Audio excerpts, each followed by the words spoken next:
Hello everyone, welcome to Ashadeep Academy. My name is Divyanshi Sharma और आज हम हिमाचल हिस्ट्री में the process of penetration and mechanism of control पढ़ेंगे।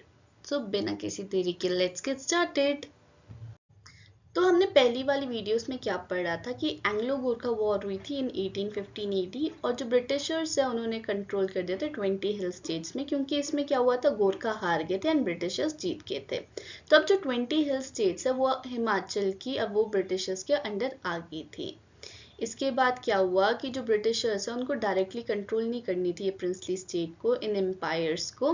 तो वो कुछ ऐसे मेथड ढूंढ रहे थे कि ना उनको ये जो प्रिंसली स्टेट है उनको रूल करने का रिस्क उनको ये लेना नहीं था, उनको कोई फाइनेंशियल बर्डन, क्योंकि जब आप कोई एम्पायर को रूल करते हो आपको पैसे वगैरह बहुत चीज़ें होती है।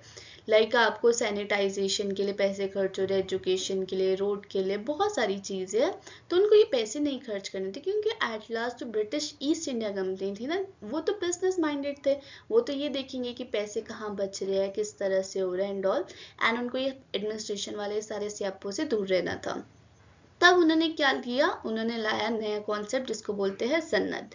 ये हमने पहले वीडियोस में कंप्लीट कर दिया है, राइट। तो क्या किया ब्रिटिशर्स ने, जो इम्पोर्टेंट स्ट्रेटेजिकल प्रिंसली स्टेट्स थी ना उनको तो अपने अंडर ही रखा, उसमें तो वो डायरेक्टली कंट्रोल करते थे।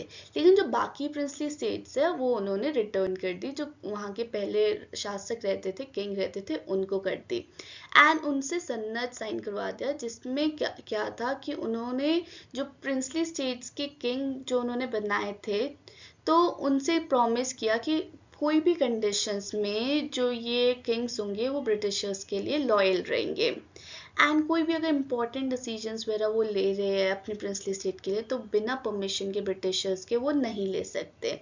और अगर किसी भी प्रिंसली स्टेट के किंग ने ब्रिटिशर्स के साथ गलत किया या उनको धोखा दिया तो जो ये सनद एग्रीमेंट है वो कैंसिल कर दिया जाएगा। अब जो ब्रिटिश गवर्नमेंट है उनको कोई भी ट्रबल को भी फेस नहीं करना पड़ रहा है, एडमिनिस्ट्रेशन वगैरह जो पैसे वगैरह कुछ भी खर्च नहीं करना पड़ रहा है इन हिल स्टेट्स में, क्योंकि रूल तो किंग कर रहे हैं ना। एंड जो ये प्रिंसली स्टेट है एट लास्ट वो उनके अंडर भी रहेगी। ऑन द अदर हैंड जब उन्होंने रिटर्न किया था प्रिंसली स्टेट, मैंने बताया था कि उन्होंने जो जोग्राफिकल इम्पोर्टेंट एरियाज है उसको अपने अंडर कर रखा हुआ था, उनको नहीं दिया था। उसके जो उन्होंने, जैसे अगर उन्होंने कोई important like Shimla princely state अपने अंडर रखी है तो उन्होंने कुल्लू दे दी है कि वो इम्पोर्टेंट है जोग्राफिकल एरिया में, तो जो शिमला का किंग है उसका वो शिमला का किंग नहीं रहेगा, अब वो कुल्लू का किंग है, क्योंकि अब शिमला तो ब्रिटिशर्स के अंडर है। तो इस तरह से उन्होंने हेरा फेरी वगैरह कर के समहाउ करके मैनेज कर दिया और इस तरह से उन्होंने प्रिंसली स्टेट को डिस्ट्रीब्यूट किया और इम्पोर्टेंट स्ट्रैटेजिकल जो जोग्राफिकल इम्पोर्टेंट एरियाज है उसको अपने अंडर रखा। अब जो ईच प्रिंसली स्टेट है उनको इंस्ट्रक्ट किया गया कि वो एनुअल पे ट्रिब्यूट करेंगे ब्रिटिश गवर्नमेंट को in the form of cash या गोल्ड, किसी भी फॉर्म में वो कर सकते हैं। इस वजह से क्या हुआ कि ना ब्रिटिशर्स की कोई भी इस तरह से खर्चा वगैरह कुछ भी नहीं हो रहा था, उल्टा उनको बहुत ज़्यादा बेनिफिट होने लगा था, गवर्नमेंट को इनकम आने लगी एंड उनकी इनकम इंक्रीज हुई। एंड साथ ही साथ जो किंग्स हैं उनको इंस्ट्रक्ट किया गया कि जो ब्रिटिश ट्रेडर्स हैं जब भी वो इन प्रिंसली स्टेट में आएंगे तो उनको फैसिलिटीज़ मिलेगी, स्पेशल फैसिलिटी। और जो पहले क्या होता था, अगर कोई भी आपकी स्टेट में प्रिंसली स्टेट में आ रहे हो तो आप फीस करते थे पे, लाइक टैक्सेस जिसको हम बोलते हैं वो पे करनी पड़ती थी। लेकिन अब ब्रिटिश गवर्नमेंट के जो ब्रिटिश ट्रेडर्स थे उनको कोई भी इस तरह के ट्रेड फीस पे नहीं करनी पड़ती थी, उनसे कोई भी इस तरह के चार्जेस नहीं लिए जा सकते थे। एंड अगर जो ब्रिटिश गवर्नमेंट है वो किसी भी तरह के वॉर में आ जाती है, किसी के अगेंस्ट आ जाती है, तो जो प्रिंसली स्टेट के सोल्जर्स है, जो प्रिंसली स्टेट के किंग है, उनको भेजना पड़ेगा टू हेल्प ब्रिटिशर्स। मतलब जो वहाँ के किंग है वो अंडर भी है, अगर कोई भी डिफ़िकल्टी आती है इन ब्रिटिशर्स को तो इनको हर मूवमेंट में हर तरह से ब्रिटिशर्स को कोऑपरेट करना पड़ेगा, हेल्प करना पड़ेगा। अगर वो ऐसा नहीं करते तो जो ये सनद एग्रीमेंट है उसको कैंसिल कर दिया जाएगा। एंड जो ब्रिटिश गवर्नमेंट उन्होंने डिसाइड किया वो इंटरफेयर नहीं करेंगे इंटरनल अफेयर्स में in princely state on the grounds of maladministration या violation in the terms of sanad. अगर उन्होंने इस तरह से कुछ किया तब तो ऑब्वियसली वो करेंगे, लेकिन अगर कुछ भी internal affairs like religious affairs या कुछ भी इस तरह से हो रहा है जो जिसमें ज़्यादा फ़र्क नहीं पड़ रहा तो उसमें वो इंटरफेयर नहीं करेंगे। फिर अनडाउटली जो ये पॉलिसीज़ है जो ब्रिटिश गवर्नमेंट ने अडॉप्ट की थी ना इन हिल स्टेट्स को, ये बहुत ज़्यादा सक्सेसफुल मानी गई है। ये काफ़ी ज़्यादा सक्सेसफुल इन ग्रेट एक्सटेंट हुई थी ये वाली पॉलिसी। ऐसा नहीं हुआ कि ये कोई फेलियर रही है कुछ इस तरह से। तो अभी हमने सन्नत के बारे में पढ़ा था। अब 19th सेंचुरी में जो अंग्रेज़ है उन्होंने शिमला पहाड़ी रियासत के ऊपर प्रवेश भी किया, उसको कंट्रोल भी किया एंड काफ़ी सारी जो विधियाँ है, काफ़ी सारी चीज़ें हैं जैसे सन्नत वगैरह उसको इम्प्लीमेंट किया। तो हम एक एक करके जो प्रिंसली स्टेट है उनके बारे में पढ़ेंगे। सबसे पहले सिरमौर के बारे में। तो क्या हुआ था, जो ब्रिटिश गवर्नमेंट है उन्होंने हैंड ओवर कर दिया था जो रूल है प्रिंसली स्टेट सिरमौर का टू फतेह प्रकाश, और उनसे सन्नत साइन करवाई गई थी इन सितंबर 21, 1815 में। तो उस समय फतेह प्रकाश सिर्फ 6 साल के थे। इस वजह से जो उनकी मदर है कुलेरी रानी और जो कैप्टन जी विर्च है उनको अपॉइंट किया गया था एज एन एडवाइज़र जो हेल्प करेंगे एडमिनिस्ट्रेशन रन करने में। एंड इन दोनों लोगों के ना काफ़ी अच्छे कंट्रीब्यूशन रहे हैं सिरमौर की डेवलपमेंट के लिए। सबसे पहले इन्होंने क्या किया, इन्होंने जो करप्ट दीवान है किशन चंद उनको रिमूव किया उनकी पोस्ट से। एंड जो पुलिस एडमिनिस्ट्रेशन है उसको काफ़ी रैशनल बनाया, जैसे थेफ्ट एंड गैम्बलिंग वगैरह उन चीज़ों को बैन किया गया। एंड जो जैसे ये चीज़ें होती है ना, जो ट्रेडर्स एंड ट्रैवलर्स होते हैं उनको बहुत इनकन्वीनियंस होता है। फॉर एग्ज़ाम्पल वो बहुत दूर ट्रैवल कर रहे हैं, उनको खाना नहीं मिल रहा, पानी नहीं मिल रहा, वो चीज़ उनको दिलाई कि ट्रेडिंग के दौरान कहीं पर दुकान हो या कुछ इस तरह से, इस तरह की facility lie. And special attention जो एग्रीकल्चर है उसके डेवलपमेंट के ऊपर भी रखा गया।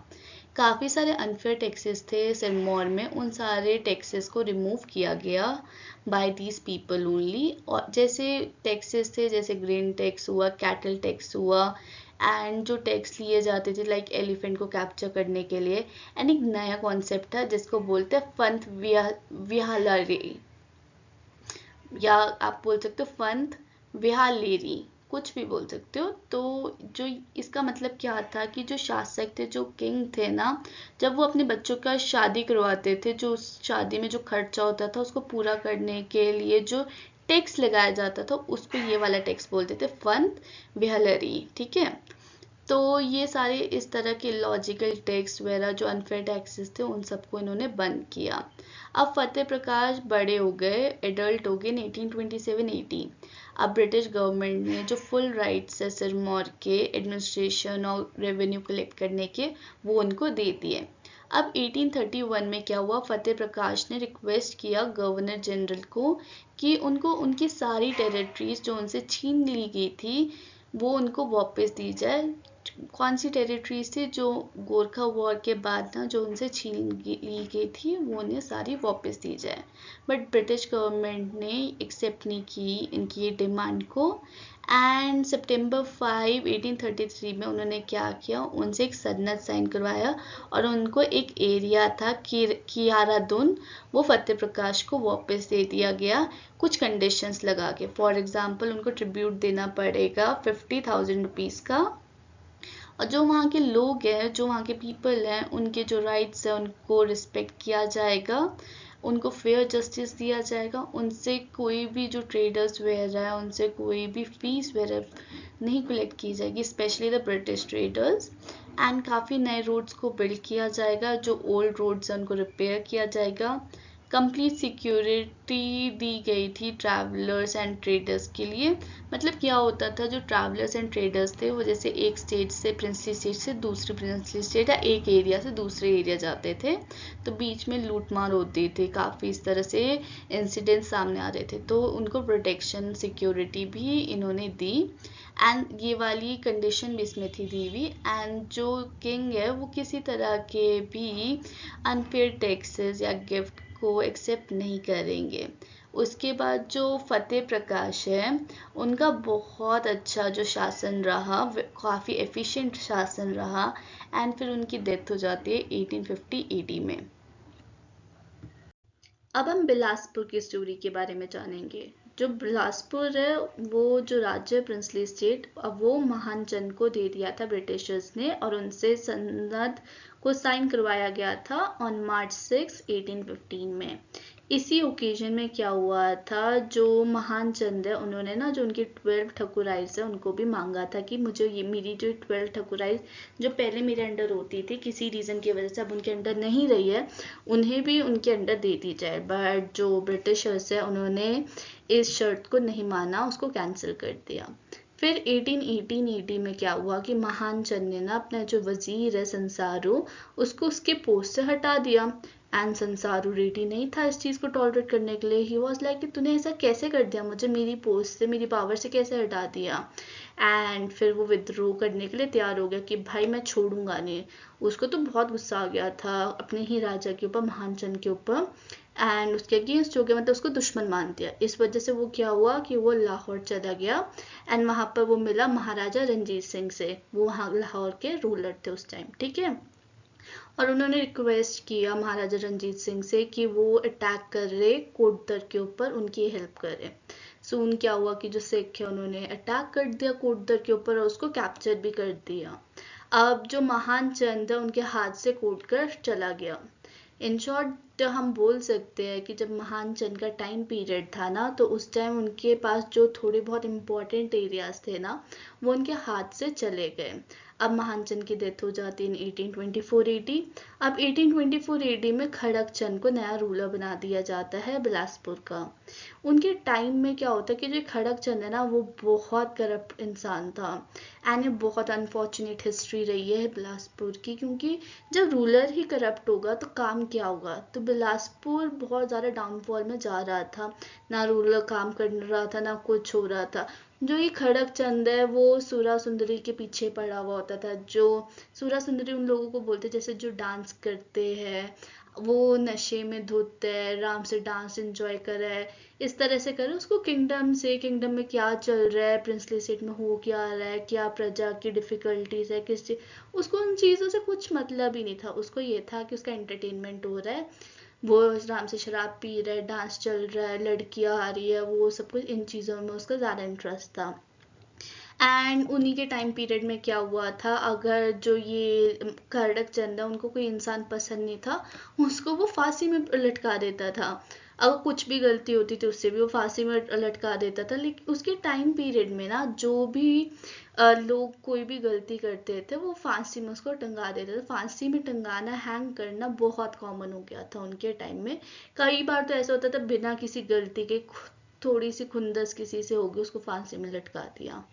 इस वजह से जो वहाँ के लोग थे ना, वो बहुत ज़्यादा दुखी हो गए थे, वो बहुत डिससेटिस्फाइड थे अपने किंग से। एंड वो चाहते थे कि कैसे ना कैसे करके किंग ही हट जाए या कुछ ना कुछ हो जाए, बस ये कहीं चले जाए या हम चले जाए। इस वजह से काफ़ी लोगों को फोर्स किया गया था कि वो बिलासपुर स्टेट को ही छोड़ दे। काफ़ी लोगों ने छोड़ दिया था बिलासपुर स्टेट को, क्योंकि उनको पता था कि जब किंग ही ठीक नहीं है तो क्या ही डेवलपमेंट होगी। उनका बिजनेस ठप हो रहा था, क्योंकि किंग तो अपने ऊपर ही था, या वो ज़्यादा टैक्सेस लगा रहा है, वो प्रजा के बारे में कुछ सुन ही नहीं रहा। तो इस वजह से बेटर अपॉर्चुनिटी के लिए भी लोगों ने बिलासपुर स्टेट को उसके टाइम पीरियड में छोड़ दिया। अब इस टाइम पीरियड में क्या हुआ, जो खड़क चंद के अंकल है, मतलब जो उनके चाचा है जगत चंद, उन्होंने ट्राई किया कन्विंस करने के लिए खड़क चंद को कि सही राह पर चले जाए। जैसे हमारे को भी आज के टाइम अगर हम कुछ गलत कर रहे हैं, हमारे पेरेंट्स या हमारे जो करीबी संबंधी है जो हमारे बेटरमेंट के बारे में जानते हैं, मतलब चाहते हैं कि हम कुछ अच्छा करें, वो हमको सलाह देते हैं। एंड कई बार वी वुड बी लाइक कि भाई तू है कौन, क्यों सलाह दे रहा, फालतू में बकवास मत मारो। इस तरह से हम सुनते नहीं सलाह, हमारे को लगता है कि हम ही सही है, वो बकवास मार रहे हैं। तो सिमिलर वे में खड़क चंद को भी ये लगता था कि भाई उसके जो चाचा है ये जगत चंद, वो बकवास ही मार रहे, भाई चुप ही रह ले। एंड जगत चंद अपने जो मिशन में था कि खड़क चंद को सही राह पर लाए, उनको जो सलाह दे कि खड़क चंद माने उनकी सलाह को और प्रजा के ऊपर ध्यान दे, उस मिशन में वो फेल हो गया। अब 1827 AD में क्या हुआ, जो बिलासपुर के लोग हैं वो इतने तंग हो गए कि वो उन्होंने डिसाइड किया वो रिबेलियन करेंगे, जो किंग है उसके अगेंस्ट जाएंगे। इस वजह से उन्होंने अपने लीडर बनाए मियान जंगी को। अब क्या हुआ, जब ये सिचुएशन बहुत ज़्यादा ख़राब हो रही थी तो ब्रिटिश गवर्नमेंट को इंटरफेयर करना पड़ा बीच में, क्योंकि हमारे को पता है कि सन्नत साइन करवाया गया था। इन शॉर्ट है तो प्रिंसली स्टेट ब्रिटिशर्स के अंडर ही ना। तो अब ब्रिटिशर्स को लगा कि भाई ये कुछ ज़्यादा ही हो रहा है, अब हमको इंटरवीन, हमको बीच में आना ज़रूरी है। इस वजह से ब्रिटिशर्स ने अपनी आर्मी को भेजा, और उस किसके अंडर भेजा, विलियम मुरे के अंडर अपनी आर्मी को भेजा। एंड उन्होंने जो विद्रोह हो रहा था उस ऑब्जेक्टिव को कम करा, और फिर उसके बाद जैसे ही वो जो विद्रोह था वो कम हुआ, उसको ख़त्म किया, उसके बाद उन्होंने धमकी दी, समझाया खड़गचंद को या तो प्रजा के वेलफेयर के उसमें काम करे या उनको उनके किंगडम से हटा दिया जाएगा, he would be no more king, अब वो किंग नहीं रहेगा। एंड इस वजह से जैसे वार्निंग दी कि वो अपने एडमिनिस्ट्रेशन को रिफॉर्म करे, सब कुछ करे। इसी बीच क्या होता है कि जो ब्रिटिशर्स हैं उन्होंने रीअपॉइंट किया संसारू को फिर से वजीर, क्योंकि हमको पता है कि संसारू पहले जो पहले राजा था महानचंद, उन्होंने संसारू को वजीर के पोस्ट से हटा दिया था, जिस वजह से विद्रोह में आ गया था और उन्होंने हेल्प मांगी थी महाराजा रंजीत सिंह से। तो अब ब्रिटिशर्स चाहते नहीं थे कि कुछ भी इस तरह से हो या बाहर के जो कोई भी रूलर है वो इंटरवीन करे बीच में और उनके हाथ से कोई शासन वगैरह उनके हाथ से चला जाए। तो उन्होंने फिर से रीअपॉइंट किया वजीर को, वजीर की पोस्ट में संसारू को। एंड फिर कुछ समय के बाद जो वजीर संसारू, उनकी डेथ हो जाती है। एंड फिर से जो बिलासपुर के एडमिनिस्ट्रेशन में ना डिसफंक्शन फिर से शुरू हो जाता है कि फिर से, क्योंकि संसारू स्टिल काम करता था, अब उसकी भी डेथ हो गई है। एंड खड़गचंद हमको पता है कि कितना अच्छा रूलर था, वो कुछ काम ही नहीं कर रहा था स्टिल। फिर उसके बाद क्या होता है, जो लास्ट स्टेज में है खड़गचंद के, उस टाइम जो उनके हाथ से जागीर व जो उनके हाथ से जगह चली गई थी ना, उन्होंने उन जगह को अपने अंडर ले आए थे। फिर खड़गचंद की डेथ हो जाती है इन 1839 ईडी। एंड खड़गचंद की डेथ के बाद क्या होता है कि अब लड़ाई शुरू होने लग जाती है कि सक्सेशन कौन करेगा, क्योंकि खड़गचंद का ना कोई बच्चे नहीं होते हैं। तब ये डिसाइड करना था अब नया रूलर कौन बनेगा। इस वजह से जो पॉलिटिकल एजेंट है जॉर्ज रुसल क्लर्क को, उनको भेजा गया इस प्रॉब्लम को सॉल्व करने के लिए। तो उन्होंने क्या किया, उन्होंने जगत चंद को नया रूलर बना दिया बिलासपुर प्रिंसली स्टेट का। अब नए रूलर थे जगत चंद। ठीक है, फिर जो जगत चंद है उनको फॉल्स बोला गया कि नहीं ये नहीं बन सकता एंड ऑल। देयरफॉर क्या हुआ कि जो फतेह प्रकाश है रूलर सिरमौर के, उन्होंने आर्मी भेज दी बिलासपुर की, क्योंकि उस टाइम ये था कि जो इनकी सिस्टर है ना, उन्होंने बोला कि एक बेटा हुआ है पैदा खड़गचंद का and he would be the ruler. तो जगत चंद ने बोला ऐसा कैसे हो सकता है, ऐसा पॉसिबल नहीं है। तो अपनी सिस्टर को सपोर्ट करने के लिए फतेह प्रकाश जो रूलर है सिरमौर का, उन्होंने आर्मी भेज दी बिलासपुर। अब जो ब्रिटिश गवर्नमेंट है वो टॉलरेट करने के लिए रेडी नहीं थे, क्योंकि हमको पता है बिलासपुर ने भी और ये सिरमौर इन सब ने सन्नत को साइन किया है। एट लास्ट ये तो ब्रिटिशर्स के अंडर है।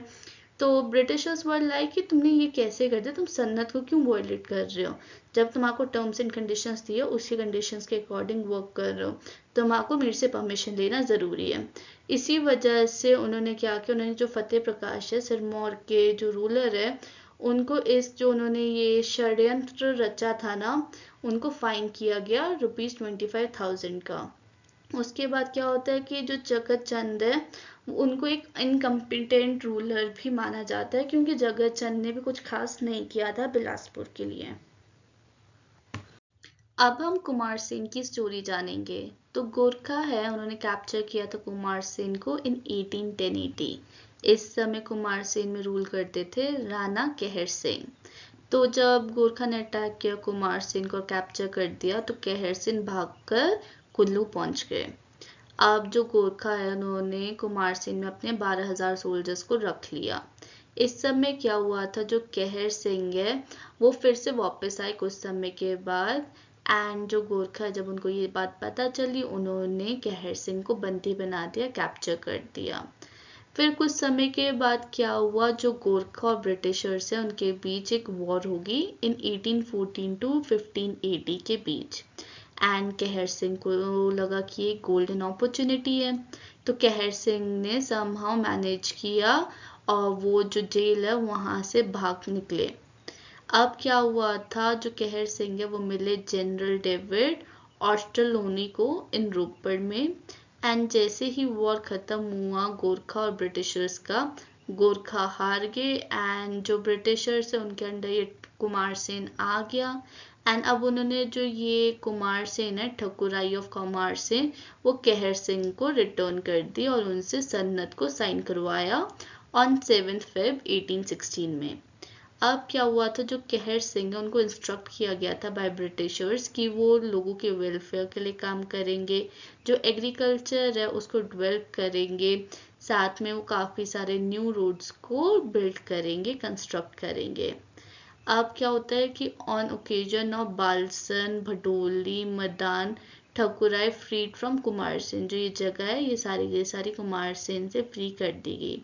अब जो कहर सिंह है उन्होंने काफ़ी अच्छा रूल, एक एफिशिएंट रूल कुमार सेन में बिल्ड कर दिया था। अब कुछ समय के बाद जो कहर सिंह है उनकी मृत्यु हो जाती है, वो मर जाते हैं 1839-80 में। एंड जो कहर सिंह का इकलौता जो बेटा था उसकी पहली ही मृत्यु हो जाती है। अल्टीमेटली जो ब्रिटिशर्स है उनको जो कुमार सेन है उनको उससे डायरेक्ट कंट्रोल में लाना पड़ा, क्योंकि पहले तो हमको पता था कि सन्नत साइन करवाए इनडायरेक्टली कंट्रोल करते थे ब्रिटिशर्स। अब कोई रूलर ही नहीं था तो ब्रिटिशर्स ने कुमार सेन को अपने अंडर ले आए। अब उन्होंने जो पॉलिटिकल एजेंट है उनको अपॉइंट किया कुमार सेन में कि वो एडमिनिस्ट्रेशन वगैरह ये सब कुछ देखेंगे। अनफॉर्चुनेटली क्या होता है कि जो रूल था, जो ये एजेंट काम कर रहे थे, एडमिनिस्ट्रेशन वर्क थे, प्रॉपरली वर्क नहीं कर रहा था। एंड जो पीपल थे उन्होंने विद्रोह कर लिया, उनको गुस्सा चढ़ गया कि ढंग से चल नहीं रहा एंड एवरीथिंग, एंड पीपल ने रिवॉल्ट किया। इस वजह से क्या किया ब्रिटिशर्स ने, जो गवर्नमेंट है उन्होंने हैंड ओवर कर दिया कुमार सेन का रूल और नया रूलर बना दिया वहाँ पर प्रीतम सिंह को, जो रिलेटिव थे कहर सिंह के। क्योंकि हमारे को पता है कि कहर सिंह ने काफ़ी अच्छा काम किया था, तो वहाँ के जो लोग थे, उनकी जगह के लोग थे, उनके प्रिंसली स्टेट, उनकी रियासत के जो लोग थे बेसिकली, वो बहुत मानते थे। तो ब्रिटिशर्स को लगा कि अगर वो प्रीतम सिंह को, जो कहर सिंह के ही रिलेटिव है, उनको नया रूलर बनाएंगे तो लोगों का जो गुस्सा है वो कम हो जाएगा, ख़त्म हो जाएगा। जिस वजह से प्रीतम सिंह से उन्होंने सन्नत को साइन करवाया ऑन June 29, 1840 में। इस ओकेजन में क्या हुआ कि प्रीतम सिंह को भी इंस्ट्रक्ट किया गया कि वो एनुअल ट्रिब्यूट पे करेंगे, एनुअल टैक्स पे करेंगे ऑफ ₹2000। एंड उनको ये भी बोला गया जो सती प्रथा है और जो चाइल्ड मर्डर, इस तरह से जो चीज़ें चल रही थी स्टेट में, जो बुरी चीज़ें चल रही थी, इस चीज़ को ख़त्म किया जाए। एंड प्रीतम सिंह ने सपोर्ट किया ब्रिटिशर्स को during first Anglo Sikh war in 1845 to 46 AD में। एंड जो रिबेलियन हुआ था 1857 AD का, जिसमें क्या हुआ था, जो इंडियंस थे उन्होंने विद्रोह कर लिया था एंड इसको फर्स्ट वॉर ऑफ इंडिपेंडेंस भी बोलते हैं। इस समय भी कुमार सिंह के जो रूलर है प्रीतम सिंह, उन्होंने ब्रिटिशर्स की हेल्प की थी एंड उन्होंने कभी भी सन्नत, जो ये एग्रीमेंट है, उसको वायलेट नहीं किया था। इसके बाद प्रीतम सिंह की भी डेथ हो जाती है इन 1858 AD में। अब हम policy of the hill state during the first and second Anglo Sikh war के बारे में जानेंगे। जो ये एंग्लो सिख वॉर हुआ था, ये हुआ था ब्रिटिशर्स एंड सिख के बीच। एंड जो सिख रूलर थे महाराजा रंजीत सिंह। जो हिली रूलर्स थे हिमाचल प्रदेश के, वो बहुत ज़्यादा तंग आ गए थे महाराजा रंजीत सिंह और उनके सक्सेसर से।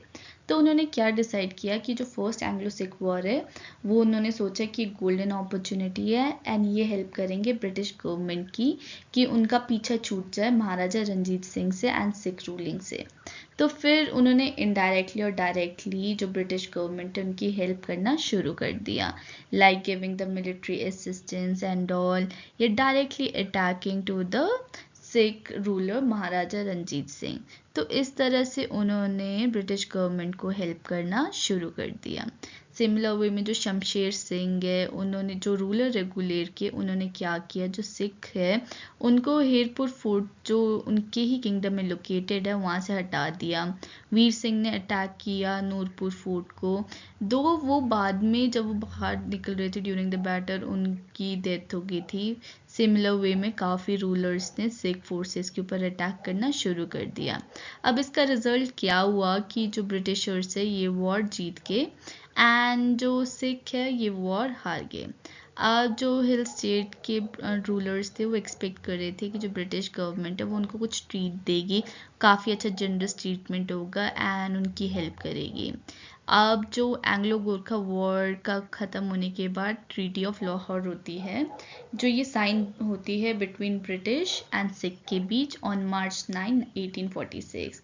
तो जो ये ट्रीटी है, जो सिख है उनको इस ट्रीटी के अकॉर्डिंग हैंड ओवर करना पड़ता है सारा का सारा area of south of Sutlej to the Britishers. Apart from these, the region of Jalandhar Doab situated between the Satluj and Bias वो भी उनको ब्रिटिशर्स को देना पड़ता है। एंड लाहौर दरबार जो एग्रीड करते हैं टू पे 1 crore 50 lakh rupees to the British to compensate for the losses, and therefore उनको 50 लाख रुपीस कैश भी देना पड़ता है ब्रिटिशर्स को in exchange of 1 crore rupees between the region of Beas and Sindh handed over to the Britishers. तो सोचो कितना ज़्यादा पैसा ब्रिटिशर्स ने एंग्लो सिख वॉर के थ्रू कमाया था। अब क्या हुआ कि instead of handing over the जो हिल स्टेट्स है, जो हिली एरियाज़ के रूलर्स, उनको लगा था कि ब्रिटिशर्स उनको दे देंगे उनका शासक, वैसा ब्रिटिशर्स ने नहीं किया।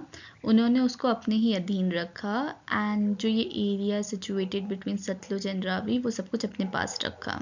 तो ब्रिटिश गवर्नमेंट ने क्या किया, उन्होंने सोल कर दिया जो काफ़ी रिमेनिंग एरियाज है like Kashmir and Hazara to Gulab Singh the ruler of Jammu.